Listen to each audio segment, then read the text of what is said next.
चुका, जब कोई जीव इस धरती पर जाता है तो वो धरती पर अपने शरीर नहीं जाता, अपने शरीर से नहीं जाता, उसे जन्म लेना पड़ता है किसी से। इसलिए मैं तुम्हारा भी एक अंड से जन्म करूंगी।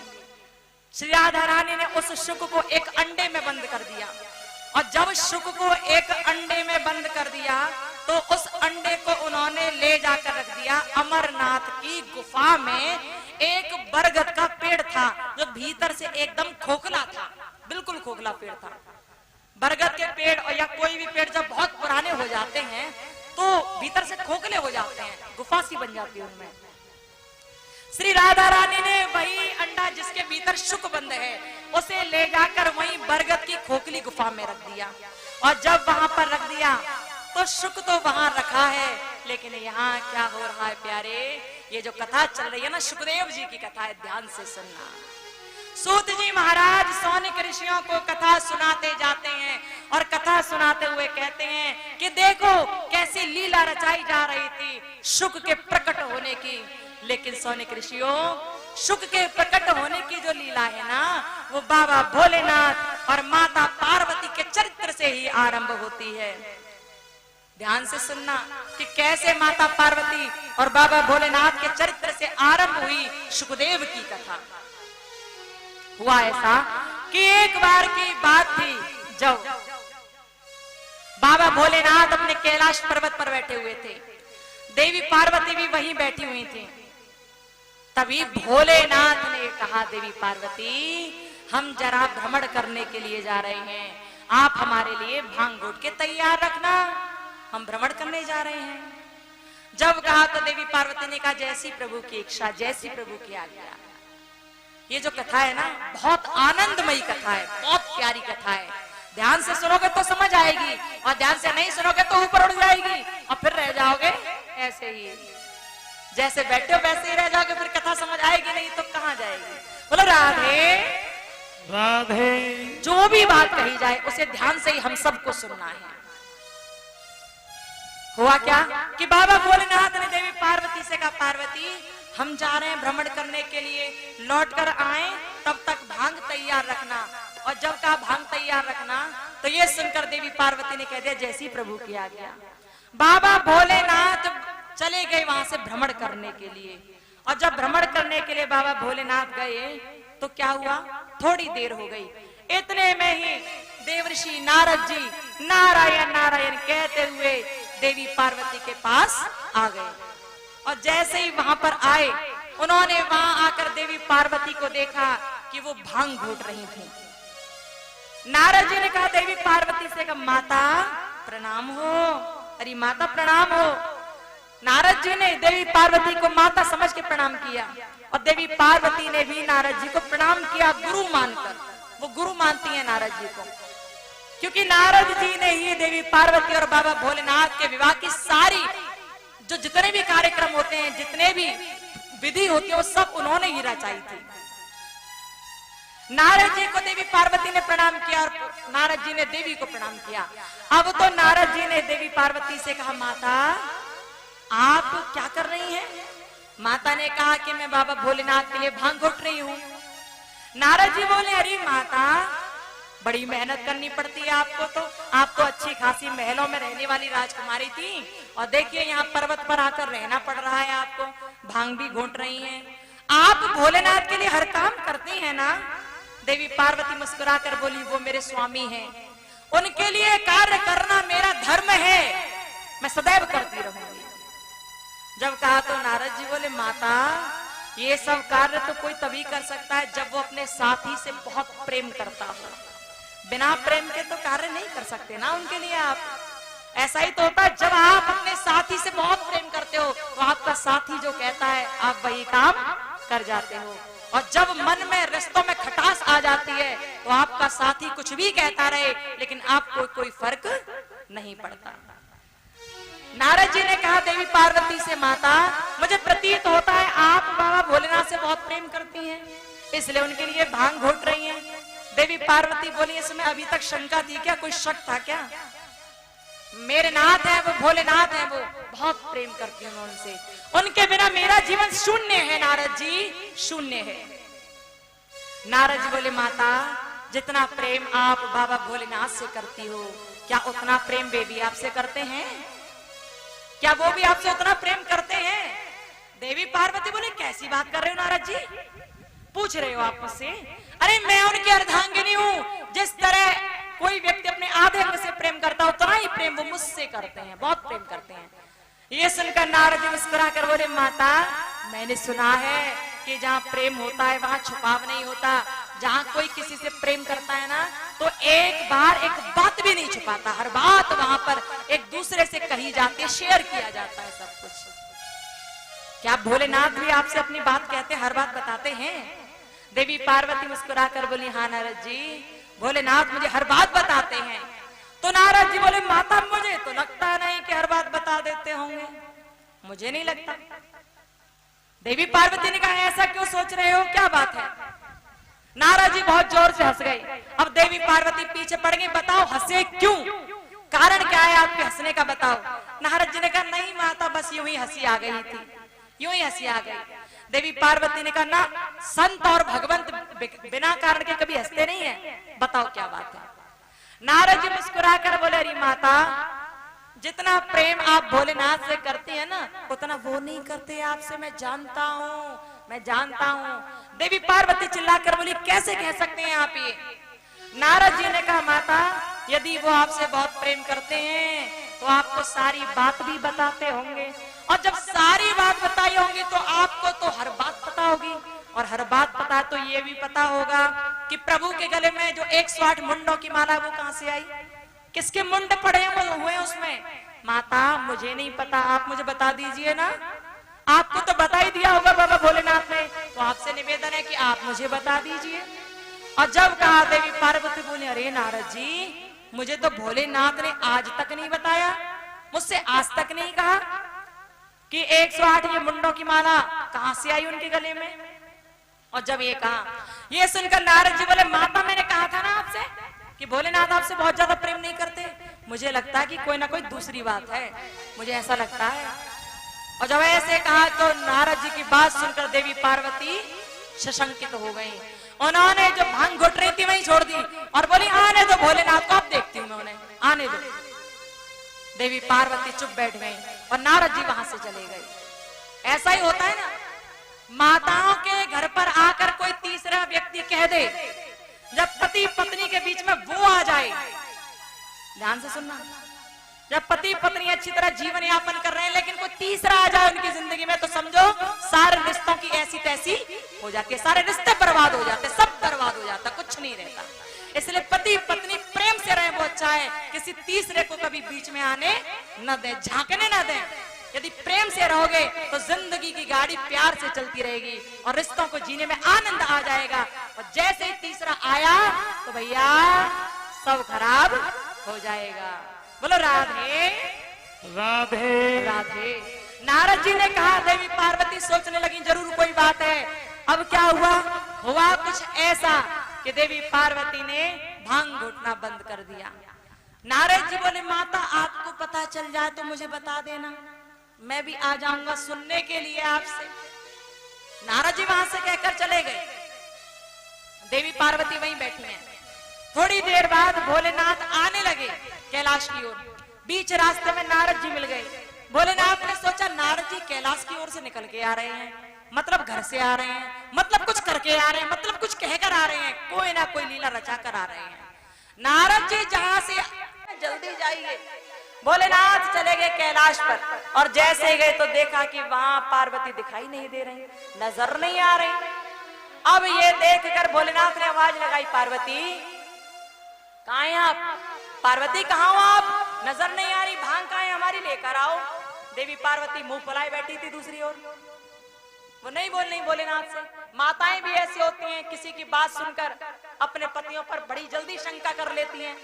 कोई कह देना कि आपके पति को हमने वहां देखा था, उससे बात कर रहे थे, तो इतनी जल्दी शंका पैदा हो जाएगी मन में, अच्छा है ऐसा। इसलिए इनके लक्षण कुछ सही नजर नहीं आ रहे मुझे आजकल इनके लक्षण बड़े खराब हो रहे हैं, मैं जान रही हूँ सब। आने दो, देखूंगी। 100 तरह की बातें कह जाती हैं, होता है ना ऐसा, पर ऐसा नहीं होना चाहिए। देखो भारो समझो, जब तक पूरी बात ना समझ आ जाए तब तक कुछ नहीं कहना चाहिए। यदि मन में शंका है तो अपने पति से पूछो, लेकिन ऐसा नहीं होना चाहिए कि जैसे पति घर पे आया आप एकदम त्रिशूल लेकर उसकी छाती पर खड़े हो गए, बता क्या बात हुई। ऐसा नहीं होना चाहिए, गलत बात है। दूसरों के कहे में आकर रिश्तों को नहीं तोड़ना चाहिए, खराब नहीं करना चाहिए। बहुत जल्दी शंका कर लेती है माता। ऐसे ही भाई बंधु भी होते हैं, पुरुष लोग भी होते हैं। यदि उनकी स्त्री किसी से बात करती हुई नजर आ गई उन्हें, चाहे वो रिश्ते में उसका भैया ही लगता हो कहीं का, यदि बात करते हुए नजर आ गई तो वो भी झट से, अरे बात क्यों कर रही थी उससे, क्या बात थी, कौन था वो, कौन लगता था वो, 100 बातें तैयार। अरे भाई बंधुओं, जैसे आप अपने घर ब्याह कर लाए हो, 7 फेरे डाल कर लाए हो, और जो लड़की अपना परिवार छोड़ आई, अपने रिश्तेदार छोड़ आई, अपने माँ पिता छोड़ आई, अपना नाम छोड़ आई, अपना वंश छोड़ आई, और आपके वंश को आगे बढ़ाने के लिए आपके घर आ गई, आपकी इज्जत बनकर रह रही है, वो आपको धोखा क्यों देगी? क्यों दोगी वो आपको धोखा? नहीं देगी ना। बहुत प्रेम से रहो दोनों। शंका हमेशा बर्बाद करती है रिश्तों को। जितने भी शादीशुदा जोड़े हैं और आगे चल के भी जो शादीशुदा होने वाले हैं, भैया ध्यान रखना, किसी और की बात सुनकर कभी अपने साथी पर कभी भी शंका पैदा मत करना। ये शंकाएं ही सब काम खराब कर देती हैं, याद रखना। बोलो राधे राधे। देवी पार्वती आ नहीं रही सामने, भोलेनाथ ने आवाज लगाई, पार्वती आओ ना, आओ ना। देवी पार्वती जैसे तैसे आई, और जैसे ही सामने आई तो भोलेनाथ ने कहा क्या बात है, भांग घोट दिया नहीं घोटी? बताओ, भांग घोट दिया आपने? देवी पार्वती कुछ बोल नहीं रही, चुप खड़ी हैं। भोलेनाथ सोच रहे थे पता नहीं काहे नहीं बोल रही है, क्यों चुप खड़ी है, पता ही नहीं है। माताएं भी ऐसे ही नाराज हो जाती हैं। अब कोई पूछता है कि ये पता नहीं कब नाराज हो जाए, हमें पता ही नहीं चलता। सही बात है, जब माताएं नाराज हो जाती हैं तो पता नहीं रहता कि ये नाराज क्यों है, और नाराज है भी या नहीं। तो पता कैसे करें जब नाराज हो जाएं? तो पता ऐसे चलता है कि जब आप अपनी पत्नी से बात कर रहे हैं और उससे कुछ पूछ रहे हैं और वो आपके हर बात का उल्टा जवाब दे रही है, आपने कुछ पूछा और वो उल्टा बोल रही है, हर चीज में उल्टा जवाब दे रही है, तो समझ लेना वो नाराज है। वैसे नहीं पता चलेगा क्योंकि वो कहेंगी नहीं कि वो आपसे नाराज है, लेकिन जब वो उल्टा जवाब देना शुरू कर दे तो समझ लेना कि वो नाराज है, कोई ना कोई बात जरूर रही है जिसकी वजह से नाराजगी पनप रही है, समझ लेना। देवी पार्वती से भांग के लिए पूछा, उन्होंने कहा दीवार पड़ी है, ले लो अपने आप, मुझ पर नहीं दी जाती, ले लो। भोलेनाथ ने कहा चक्कर क्या है भाई, क्या हुआ, कैसे नाराज हो पार्वती, क्या हुआ बताओ। अब तो देवी पार्वती नहीं बोल रही, लेकिन बार बार कहने लगे भोलेनाथ बताओ ना क्या बात है। जब छोड़कर गया था तब तुम बहुत शीतल थी, बर्फ की तरह ठंडी थी, लेकिन जब लौट कर आया हूं तो अग्नि कैसे प्रज्वलित हो रही है तुम्हारे भीतर से, क्या हुआ है पार्वती बताओ ना क्या बात है। देवी पार्वती ने कहा कुछ प्रश्न है मेरे मन में, जवाब दोगे? भोलेनाथ ने कहा पार्वती क्या बात है, पूछो। देवी पार्वती ने कहा सबसे पहले ये बताओ कि आप मुझे कितना प्रेम करते हो, बताओ। भोलेनाथ ने कहा कि मैं आपसे अपनी श्वासों की तरह प्रेम करता हूं। जिस तरह श्वास के बिना तन अधूरा है, उस तरह शिवा के बिना शिव अधूरा है। पार्वती बहुत प्रेम करता हूं मैं तुमसे, अपने आधे अंग की तरह प्रेम करता हूं मैं तुमसे। ये सुनकर देवी पार्वती बोली प्रेम करते हो तो छुपाना किससे सीख गए, क्यों नहीं बता पाए आज तक? भोलेनाथ ने कहा मैंने क्या छुपा लिया। देवी पार्वती ने कहा कि छुपाया नहीं तो बताया भी तो नहीं। भोलेनाथ बोले पार्वती पहेलियां ना बुझाओ, क्या है मन में स्पष्ट कहो क्या बात है। ये सुनकर देवी पार्वती ने कहा प्रभु आप कहते हो कि आप मुझसे बड़ा प्रेम करते हो, लेकिन आज तक आपने मुझे ये नहीं बताया कि आपके गले में जो 108 मुंडों की माला पड़ी है वो मुंड किसके हैं, वो मुंड कहां से आए, ये किसके मुंडे हैं जिन्हें आप गले में लटकाए घूमते हैं, कौन है ये बताएं मुझे। जब कहा तो ये सुनकर भोलेनाथ मुस्कुराने लगे और मुस्कुराकर बोले पार्वती ये कोई और नहीं है, ये किसी और के मुंड नहीं है, ये तुम्हारे ही है। पार्वती तुम्हारा 108 बार जन्म हुआ और 108 बार जन्म होने के बाद तुम्हारा मरण हो गया, और हर मरण के बाद तुम्हारे जो सिर हुए, जो मुंड हुआ, मैंने हर शरीर के मुंड को उठा उठा कर एक माला में पिरो लिया और उसी माला को अपने गले में धारण कर लिया।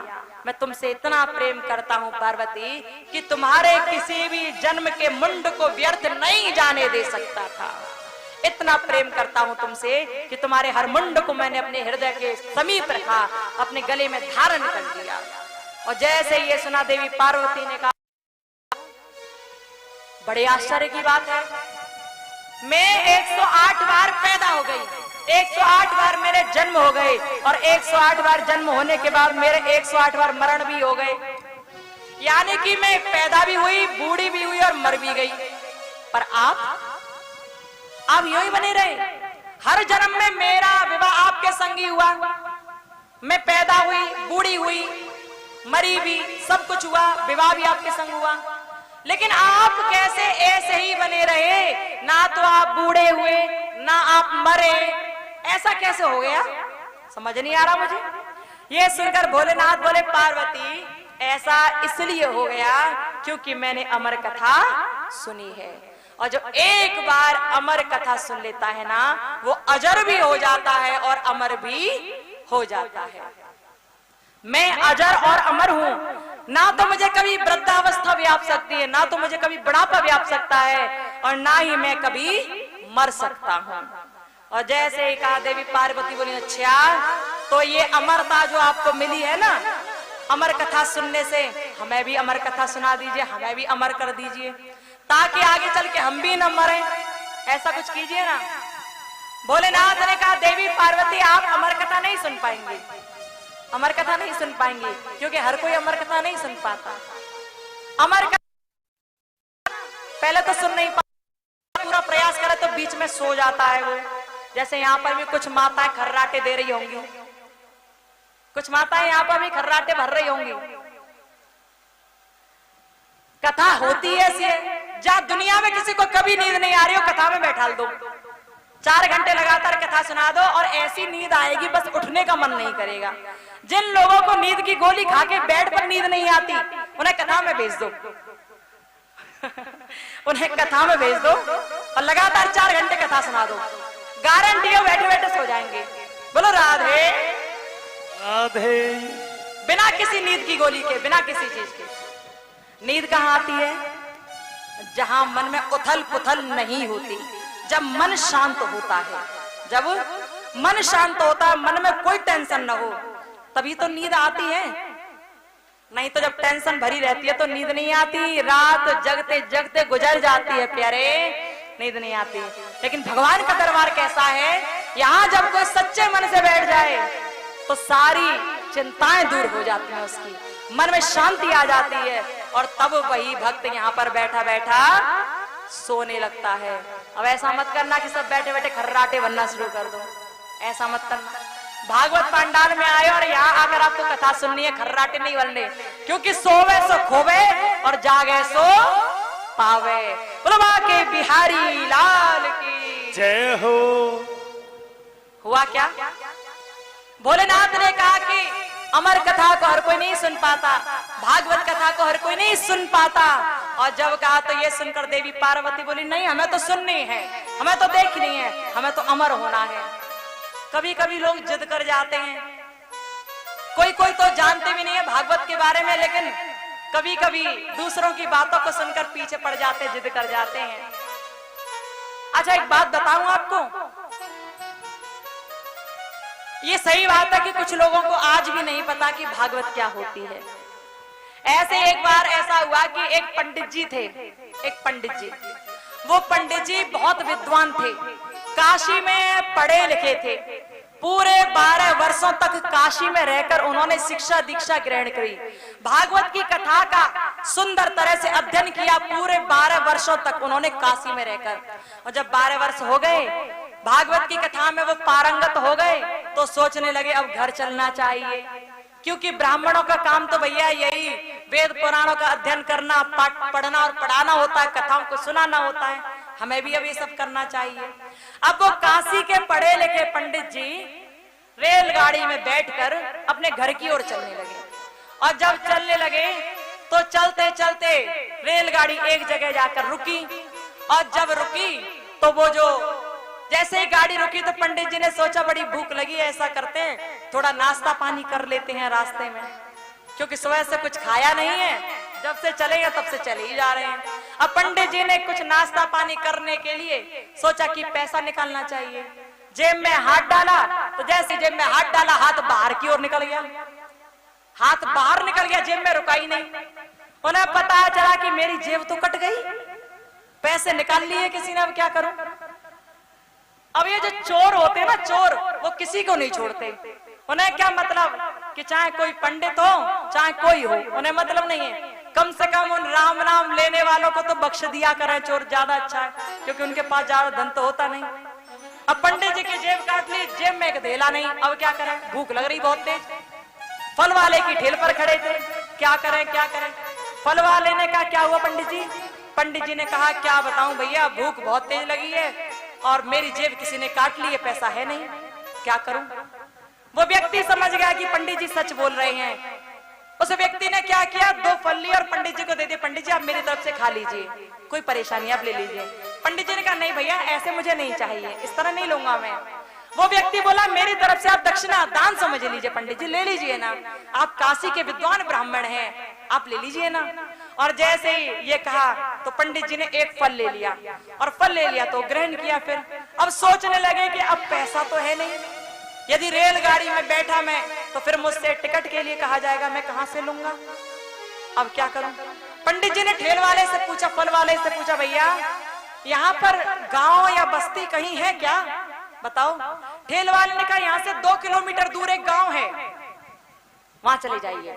पंडित जी बोले हाँ वहीं चले जाएंगे, वहीं ठीक है, वहीं जाएंगे और भागवत कथा करेंगे, और भागवत कथा करने के बाद कुछ पैसा आएगा तब उन्हें लेकर घर पहुंचेंगे हम। पंडित जी ऐसा सोच रहे थे। अब पंडित जी ने अपनी वो पोथी उठाई, भागवत जी की किताब उठाई और उठाकर हृदय से लगा कर चलने लगे गांव की ओर। भूखे प्यासे पंडित जी 2 किलोमीटर पैदल पैदल चलते चलते पहुंच गए गांव में। गांव कैसा, अशिक्षित गांव था, उसमें लोग ज्यादा पढ़े लिखे नहीं थे, ज्यादा समझदार नहीं थे। पंडित जी ने सोचा कि इस गांव के पंडित जी के पास ही जाऊं मैं, क्योंकि कहते हैं कि जात बिरादरी के लोग जब पास में आ जाते हैं तो थोड़ी ज्यादा समझ लेते हैं एक दूसरे को, होता है ना ऐसा। पंडित जी उस गांव में गए और कहने लगे कि भैया यहाँ पंडित कहाँ रहते हैं, यहाँ पुरोहित जी कहाँ रहते हैं, जरा हमें ले चलो। पूछते पाछते बेचारे एक गांव के पंडित जी के पास गए, और जैसे द्वार पर पहुंचे कहने लगे भैया अरे पुरोहित जी हम काशी के पंडित जी हैं। वो पंडित जी जो बैठे थे ना अपने घर में, वो बोले क्या करूं, फिर क्या करूं बताओ, पंडित जी तो करूं क्या। अब वो काशी के जो पंडित जी आए बोले अरे भैया हम बहुत दूर से चलकर आए हैं, पैदल पैदल चलकर आए हैं, काशी से चले आ रहे हैं, आप भी तो पंडित हो, हम भी पंडित हैं, हम भी ब्राह्मण हैं, और जब ब्राह्मण ही ब्राह्मण का साथ नहीं देगा तो कोई और कैसे सुनेगा, इसलिए हमारी बात सुनिए ना। अब वो बोले काशी से आए हो, कलकत्ता से आए हो, हम क्या करें, आए हो तो जाओ, अब आगे तो जाओ। अब पंडित जी बोले नहीं का तो सोच लो भैया, भूख प्यास भी लगी है, हम भागवत कथा करते हैं, बहुत समय बिताया, बहुत ज्ञान लेकर आए हैं, सीख कर आए हैं भागवत जी की कथा को। जब कहा कि भैया तुम भी पंडित हम भी पंडित, बैठा लो यहाँ पर जरा कथा करवा लो। उन्होंने कहा क्या करवा लो, काशी वाले पंडित जी बोले कि भागवत करवा लो। अब वो पंडित जी बोले पहले तो यहाँ बैठ जाओ नीचे, ज्यादा परेशान मत हो, हबड़ सबड़ मत करो, बैठ जाओ। काशी के पंडित जी नीचे बैठ गए, और तभी वो अपने घर में जो पंडित जी बैठे थे उन्होंने कहा अब बताओ क्या करते हो। काशी के पंडित जी ने कहा भैया हम भागवत करते हैं, आप भागवत करवा लो। वो पंडित जी बोले भागवत क्या चीज है, सुनी नहीं कभी पहले, हमने तो नाम ही नहीं सुना, होती क्या चीज है ये, हमें तो पता ही नहीं है होती क्या है। काशी के पंडित जी ने कहा ये भागवत कथा है, आपके यहाँ कोई धनी व्यक्ति हो उससे कहो, उसकी सलाह लो, फिर कथा करवाना जाओ।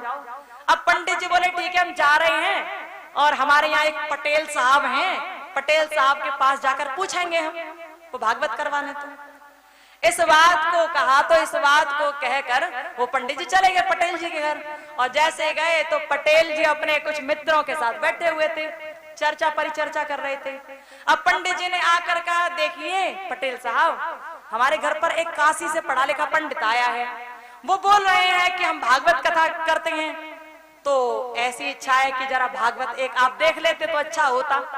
पटेल साहब ने कहा अरे हटो, भागवत नाम सुना तक नहीं है, देखकर क्या करेंगे, हमें नहीं देखना कि भागवत क्या चीज है, हमें नहीं देखना, हमें नहीं सुनना। और जब कहा तो पंडित जी बेचारे जैसे गए सोचने लगे कि अरे खाम का डांट फटकार मुझ पर और पड़ी उस काशी के पंडित की वजह से, लौट कर जा रहा हूं मैं।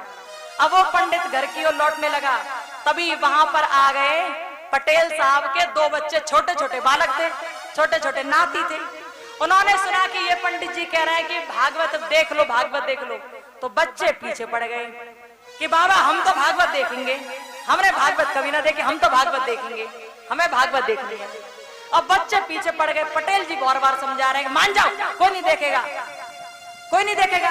बच्चे पीछे पड़ गए, ना हम तो भागवत देखेंगे। अब पटेल जी ने कहा पंडित जी से कि अच्छा जाओ बुला लो अपने पंडित को, कौन सा पंडित है, कह देना कि हमारे बालक भागवत देखेंगे, बुला लो।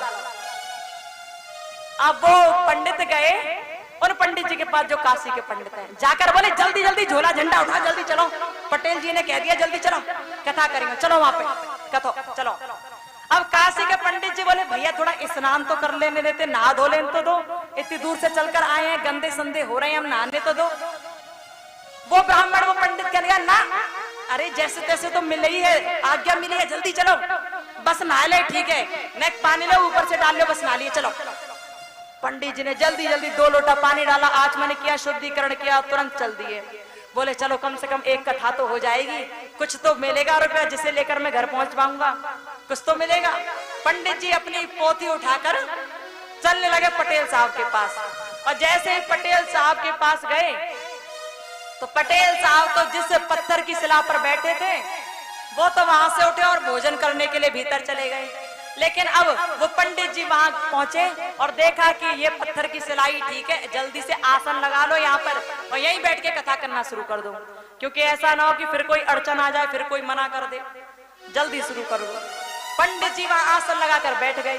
इतने में पटेल साहब आ गए। पटेल साहब ने कहा पंडित जी जल्दी भागवत दिखाओ, हमारे छोटे छोटे बालक मचल रहे हैं, भागवत देखने के लिए जल्दी दिखाओ। पंडित जी बोले तसल्ली रखो, कुछ नियम होते हैं इसके, तसल्ली रखो। पटेल साहब ने कहा ठीक है नियम कर लो आप जो करने हैं। अब पंडित जी ने अनेक प्रकार के मंत्रोच्चारण किए और कथा सुनाना शुरू कर दिया। वहां पंच बैठे हुए थे, बहुत सारे लोग आ गए कि पटेल साहब भागवत करवा रहे हैं, भागवत करवा रहे हैं, सब लोग इकट्ठे होकर आ गए कथा देखने के लिए। अब तो देखते रहे पंडित जी श्लोक बोला करें और लोग बैठे ही देखा करें कि भागवत कब होगी, भागवत कब होगी। पंडित जी कथा सुना रहे, लोग बैठे बैठे देख रहे हैं कि भागवत कब शुरू होगी, उन्हें पता ही नहीं है कि भागवत चल रही है, चल क्या रहा है। अब बहुत देर हो गई, इतने में पटेल साहब को नींद आने लगी। पटेल साहब उसी शिला पर सोया करते थे जिस पर पंडित जी बैठ के कथा पढ़ रहे हैं।